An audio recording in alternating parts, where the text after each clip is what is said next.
Kaya, kung kayo, you're playing your cards right, no? Alam mo, ang hurdle mo, ang threshold ninyo, 16. Will you plan for 16 only? Eh, pag kayo isa dyan bumaliktad, wala na. Talo na kayo, di ba? May pera ka. Hawak mo lahat ng sangay ng gobyerno. Hawak mo yung ombudsman. Hawak mo yung NBI. Hawak mo yung AFP, PNP. Hawak mo lahat. Oh. DOJ, hawak mo. So, itanga ka na lang, kunyari yung, ang paplanuhin nyo, 16. Hindi, paplanuhin nyo, 17, 18, 19. Meron nga dyan mabibilang lang kung hindi mabibili. Nakala nga natin, di ba bibili si Joel eh. Hindi mabibigay, di ba? Si Joel tsaka Escudero, dalawang pangalan sa Senado na kinoconsider ko na mapagkakatiwalaan, maasahan. Gulat nga ako eh. Ay.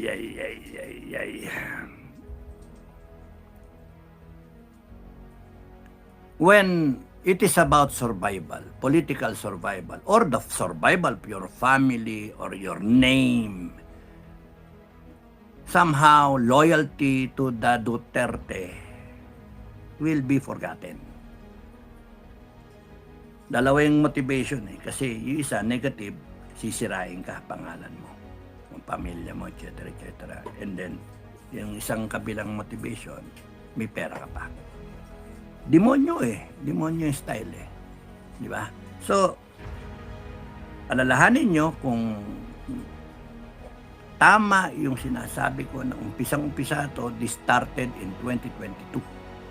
Before 2022, na nagkukumpanya pa lang, pinlano na nila kung paano gamitin ang Inday Sara, yung boto ng mass base. Ngayon, pinalalabas nila, hindi mananalo yung Inday Sara kundi dahil kay Marcos. Yung garapal ng mga yan, ano? Tangin ng mga yan. Sira ulo. And anyway, ang ano dyan eh, pilit nilang susungkitin yung ano, yung mass base, yung mga Duterte supporters. Pipilitin nila yan na makuha by sirain si Inday Sara. Merapan sila pero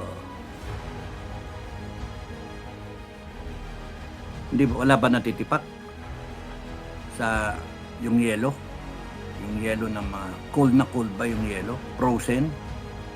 Overtime, frozen ba? As in Greenland ice, yung mga Duterte supporters. Di ba meron mga dating Duterte supporters na bumaliktad na? Pati mga vlogger nga, di ba? So, sabi ko, when it comes to survival, when it comes to self-preservation, loyalty to the Dutertes end.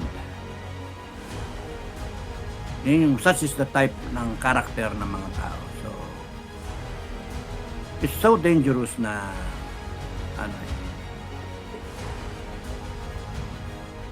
and for all I care, no,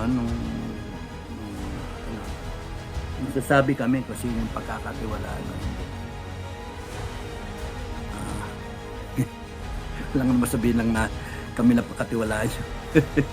Hindi. Huwag din kayo. Sinasabi ko yun, huwag din kayo magtitiwala sa amin. Huwag din kayo magtitiwala sa amin. So, pinapasabi namin. Never ko pang nakausap yun.